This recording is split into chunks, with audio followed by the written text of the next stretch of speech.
Well, Vicki Jarman says that her husband joked that he would work the first 25 years of the marriage if she worked the last 25. Well, now that joke has turned into a serious business. April Lamb visited the business Jarman built after her husband retired.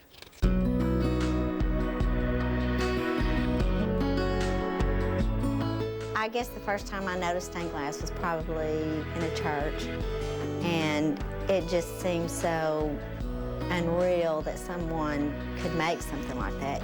Vicki Jarman always loved the sparkle of stained glass, but she never put a lot of thought into what went into creating those pieces. And I guess I thought it was just stained.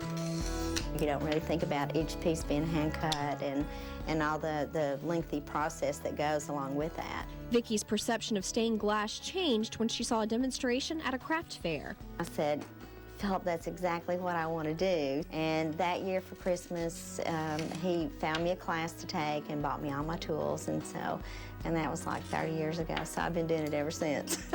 For years, Vicki enjoyed making lamps, sun catchers, and windows for friends and family.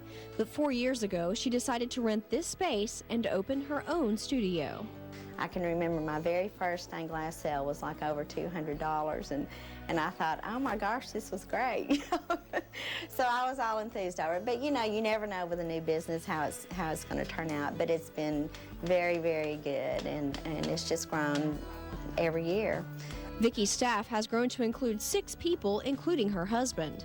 They create original pieces and restore older ones. Well, we do, of course, lots of residential work. We do doors, windows, kitchen cabinets. We do, you know, stained glass for businesses. One of Vicki's favorite aspects of owning a studio is teaching classes. And I love the classes. Those are a lot of fun. The classes are small. We do like beginning through advanced, lead and copper full. One girl, she gave her girlfriends a pendant fusing class for Christmas. And so they all came in and they just had a blast. They loved it. So that was really a lot of fun. So you're going to go just like this. You put each thumb on each side of the score line. Vicki volunteered to teach me a little bit about what goes into making a stained glass window. Start out with a pattern like this, and you have to number each piece. Each piece has a number on it. Okay, so what you're going to do, you're going to glue this. This is your leaf. Okay. You're going to glue this and stick it down. Does it matter how much glue I put on it? No, you want to make sure you get your edges glued so they'll stick on the edge real well. Okay, so now you're going to take your cutter, and you only make one cut at a time in the straightest way possible. So you can actually come right here and go off right here. You got to push down here the growl. There you go. Keep going. Still not on the line. That's okay.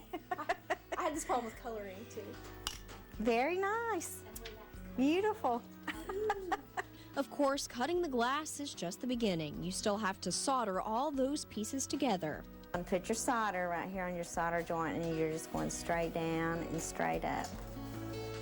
So how long does it take before you can usually do, like, say, your own sun catcher if you start taking classes? When you, well, I offer like a one-day private class. You can actually learn to do it in one day. Vicki hopes that by teaching people to create their own pieces, she can help introduce more people to the joy of this colorful art. I love to get people real enthused over it. I just can't imagine somebody not loving stained glass, but I hope I can do it forever.